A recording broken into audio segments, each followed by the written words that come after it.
against it. But what about the kids that are unfortunate, that could rub off on their kids that have it already if they haven't paid attention? Okay, because when you pack kids in a school like that, like they're doing now, the bad apples could rub off on the good apples, and then it turned out to be a whole bad bunch of, a whole bad bunch. So my point is that even though your kids are doing great, or you done moved them out of the city, out of the school system or whatever, still come in and give the ones that's less fortunate enough to move out a chance. As far as the rewards program is concerned, I think kids deserve a pat on the back, and I'd be willing to try it. Now, still on the enrollment aspect, do you think that, what do you attribute the decline in enrollment to? Is it people moving out of the city? Is it the charter school boom? Is it that the Flint school systems are just not adequate enough to sustain their enrollment? Are they going to different districts? What do you attribute to that? Well, as I've been campaigning these past few weeks, I've talked to over 600 parents, and 70% of them say that they're moving their kids to a different school district, but they're still living in the city of Flint. And this is and they say that the Flint school systems are messed up.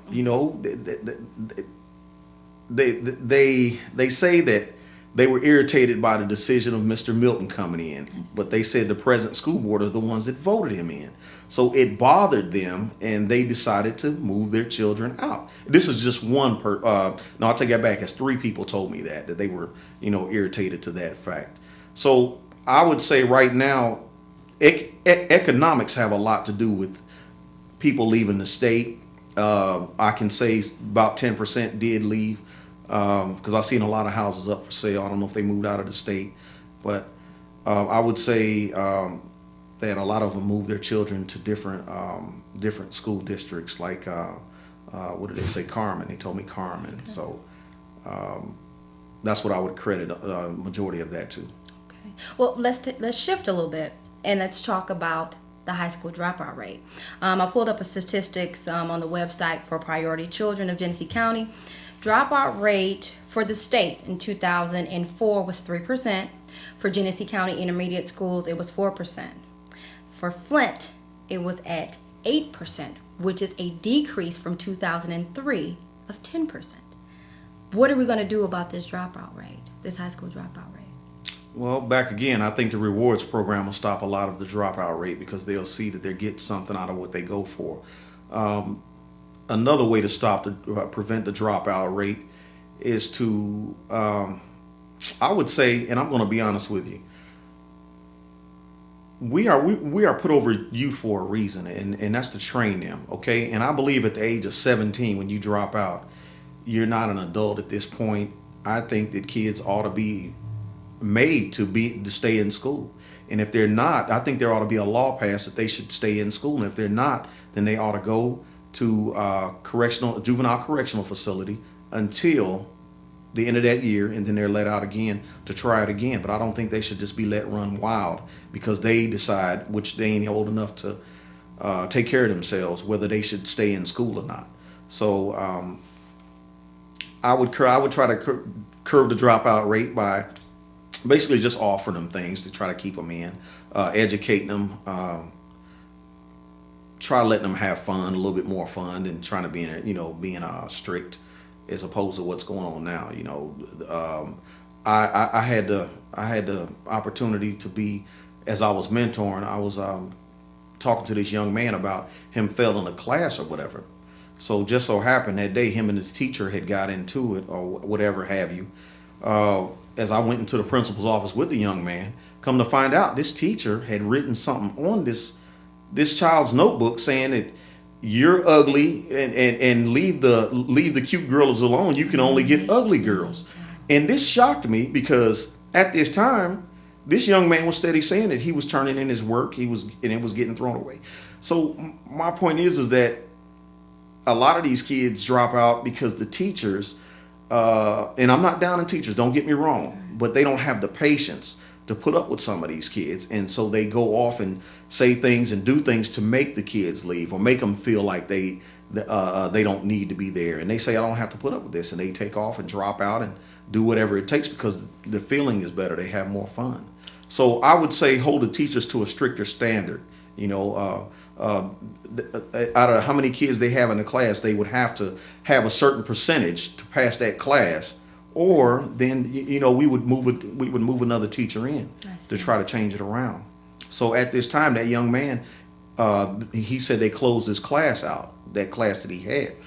And me myself personally, I was talking to the principal. I said he needed to be shifted to another class of that same thing, because it was obvious that she had something against that student. So. Well, tell me something. How many school board meetings have you attended in 2007? Well, I'm going to be honest with you, and I'm going to, I'm not going to cut, I'm not going to sit up here and lie to you, but I haven't attended any, and I'm going to tell you why I haven't attended any. I've attended a couple. I attended one forum for a reason, and that was because when you go to these meetings, and it irritates me, they already have in their mind what's made up, or either they're looking for somebody to tell them something so they can take it and make themselves look good.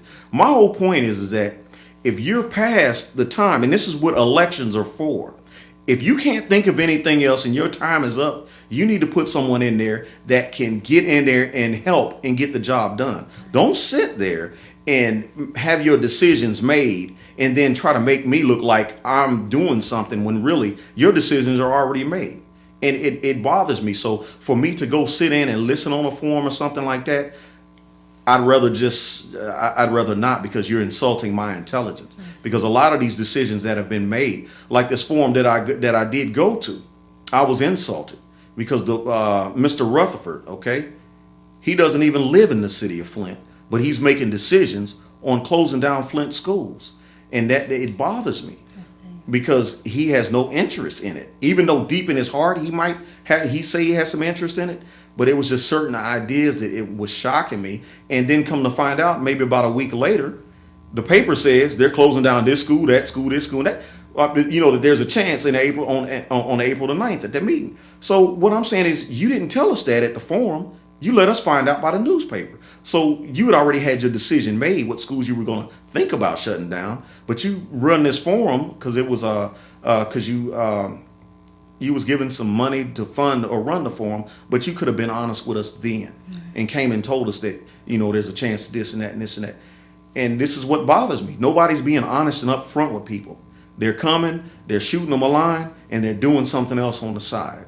Just like now, they're saying that there's a possible chance these schools are going to be closed. Well, from the information I got, and it was from the school, all right, Whittier will be closed. And they will be put in the basement of Central. Now, Whittier is a very academic IB school, very academically accredited. Why would you take those students out of one building that they're doing great in and put them in the basement of another building? It doesn't make sense. It doesn't make sense. Yeah, I would have to agree with you. On that note, we are going to take a quick commercial break. Please stay tuned. More to come. All right.